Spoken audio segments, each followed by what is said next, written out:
Hello, what's up mga ka-J-Vlog? Welcome ulit sa panibagong video, and for today's video, ayan, i-review natin, year-end review netong isang mura na lang na iPhone today, which is the iPhone 7 Plus. Maganda pa kaya ito i-purchase ngayon 2024, going 2025. Tara mga ka-J-Vlog, check natin.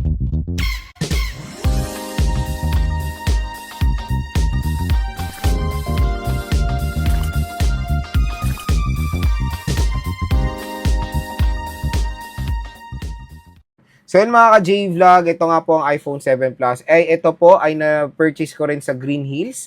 So, ano na to, mag 2 years na rin itong smartphone na to sa akin next year. Na-purchase ko to ng April. Pero nasa ano na to, nasa pinsan ko natin. Yan, pero pambabae na nga yung ano niya, yung wallpaper.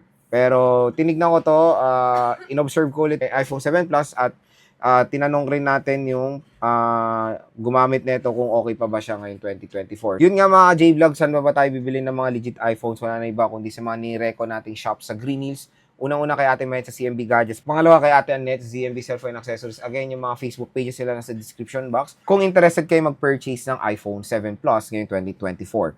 At syempre, marami nagde-decide, lalo na sa mga consumers na nasa budget side lang. Meron silang iniisip na, makakabili ba ako ng iPhone sa ganitong halaga lang? Kaya yon dito sa ating review is, hopefully makatulong sa inyong buying decision when it comes sa iPhone 7 Plus. iPhone 7 Plus is super duper affordable na lang in 2024. Ang 32GB siguro makaka-purchase na kayo niya ng for as low as 5 to 6,000 pesos. 128GB, 6 to 7, and 256 sa 7 to 8,000 pesos.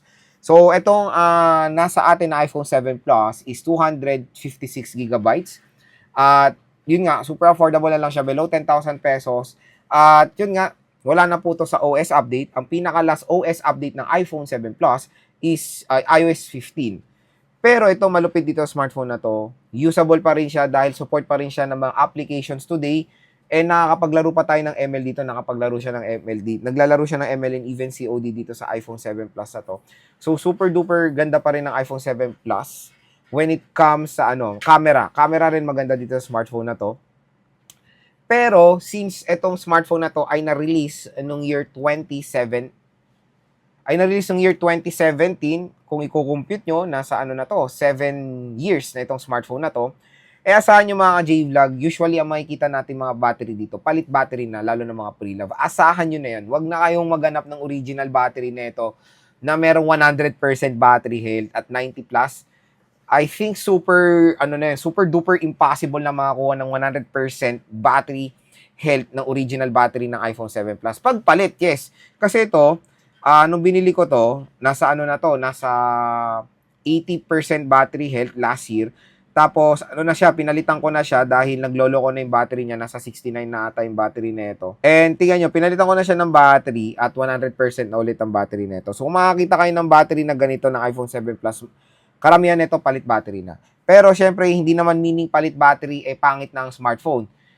Itong iPhone 7 Plus na to, pinalitan ko rin to ng battery sa Green Hills. So, gumanda ulit ang performance. Bumalik ulit yung battery performance nung parang fresh na iPhone 7 Plus. Kaya don't worry pag nagpapalit kayo ng battery, as long as yung pinalit na battery sa inyo ay maganda at talagang sineryoso yung pag-repair. Kasi meron na akong history when it comes sa repair ng iPhone. Hindi sa Green Hills sa ibang mall. Nagpa-repair ako ng iPhone 6s Plus nun. Hindi maganda yung pagkagawa ng battery kasi imbis na thermal paste ating ginagamit or paste dito sa battery, nilagyan ng scotch tape.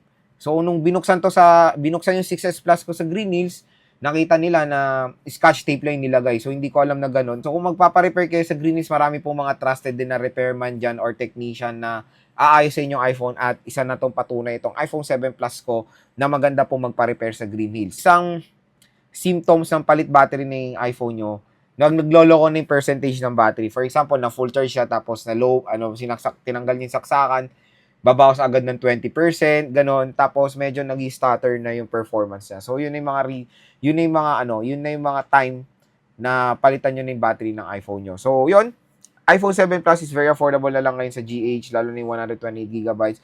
Pero ang tanong kung sulit pa ba siya. So bago natin sagutin yung specs muna nitong iPhone 7 Plus, a dual rear camera system siya. So meron tayong telephoto lens and a main camera.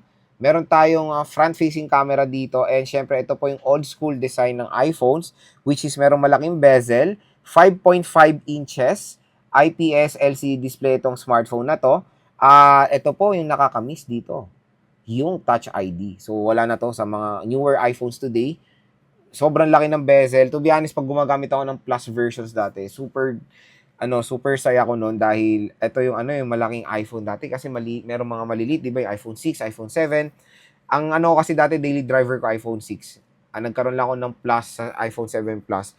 Nung year 2017, grabe, parang big deal na yung ganitong kalaking screen ng smartphone. Pero ngayon super duper liit na lang neto. Ang maganda ngayon dito sa iPhone 7 Plus, nawalan to ng update nung year 2021. iOS 15 na lang siya. Pero ngayon 2024 still usable pa rin ang iOS 15, nakakapag-download pa rin tayo ng mga latest app. Sa 2025 medyo hindi natin sure or may chance na mawalan na to yung mga update nito sa iOS. Kung siguro pag lumabas ng iOS 19, magkakaroon na ng slight chance na mawala ni iOS 15 sa mga OS update. Pero hanggang ngayon ay support pa rin naman ng iOS 15 na mga latest OS, ay mga latest update sa mga application. It's very usable pa rin itong smartphone na to. Kaya sa mga nagtatanong sa presyo niya na 128 ata 7,000 makakuha na kayo nito. Sulit pa ba ang iPhone 7 Plus? For me, mga ka-J-Vlog, sa kanyang presyo na 7,000, I know ang daming Android smartphones ngayon na super duper powerful compare sa iPhone 7 Plus na meron mas magaganda mga specifications.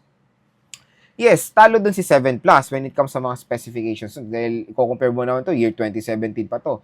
Kamusta naman yung mga kabatch nito ng year 2017 na super duper bagal na ng mga smartphones, di ba? Kung i-compare mo to sa mga entry, talagang talo po ang iPhone 7 Plus diyan when it comes sa specs. Pero ang ilalaban nyo sa iPhone 7 Plus or yung karamihan din na hinahanap ng consumers is of course yung operating system. Yung iba kasi, mas gusto talagang iOS device or the iOS software. And maganda naman talaga ang iOS, mga J-Vlogs. Ang pinaka hinahabol din ng mga ibang consumers kahit na low specs na tong iPhone 7 Plus ngayon compared sa mga smartphone na may 7,000 pesos na Android, yung OS kasi. OS din ang habol ng iba dito. Operating system niya is iOS 15 na lang pinakalas. At maganda talaga camera ng iPhone. At kumbaga yung iOS is very convenient, user-friendly. Kaya kung bibili kayo ng iPhone 7 Plus ngayon 2024, sa kanyang presyo na 7,000 pesos, kung i-compare mo talaga sa Android, maraming sulit talaga na Android smartphone ngayon na ang gaganda ng specs. Pero kung talagang gusto nyo ng iPhone at tinatanong nyo lang kung Lods ko, okay pa ba itong iPhone 7 Plus? Pwede pa ba ito? Hindi ko siya i-compare sa Android, pero maganda pa ba ito i-purchase? Sulit pa ba? Magagamit ko pa ba siya ng matagal? To be honest, mga J-Vlog, nasa parang nasa peak na siya ng update yung 7 Plus kasi iOS 15 nga, hanggang iOS 15 na lang siya and iOS 18 na ngayon. For me, tansyado ko ng update, yung support ng update ng application, siguro next year at mawawala na to sa 2026 sa OS update. Pero hindi naman meaning nun na talagang hindi na siya usable. Kahit nawala ng update din sa mga OS, kahit nawala na siyang update sa mga application, magagamit nyo pa rin naman yung pinaka-last na update ng application dito sa iPhone 7 Plus. Kasi hanggang ngayon, nagagamit pa rin yung iPhone 6 na 10 taon na, iPhone 6 Plus, pero hindi na siya ganun nakikita sa green news yung mga second-hand. Kumbaga, mga nabebenta na lang dun yung still yung mga nada-downloadan pa ng mga apps, which is yun talagang pinaka-importante. So, iPhone 7 Plus, ngayon 2024, 7,000 pesos. Kung makuha nyo pa siya ng mas mababa, edi okay na okay, mga J-Vlog. At yun, tulad nga sinabi ko sa inyo, ilang years na lang siya masosupport sa mga apps, sa mga update ng applications. Again, kung bibili kayo ng iPhone 7 Plus ngayon 2024, is for me, hindi siya perfect for a primary smartphone. Maganda na lang to as a secondary smartphone, to be honest, mga J-Vlog. Kasi yun nga, mawawala na to sa update ng mga application. Kaya as a secondary smartphone, pwede pang isuggest ang iPhone 7 Plus. So ito is secondary smartphone lang to ng pinsan ko. I think nag-storage lang siya dito and mga pang picture-picture. Kasi malaki nga yung storage na itong 7 Plus na to.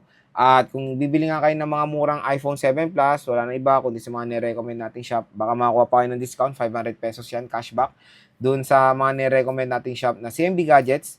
At yung kanilang shop ay nasa description box yung link. Sabihin nyo lang napanood nyo dito sa vlog. Automatic yan, bibigyan kayo ng 500 pesos cash discount ng shop na yan.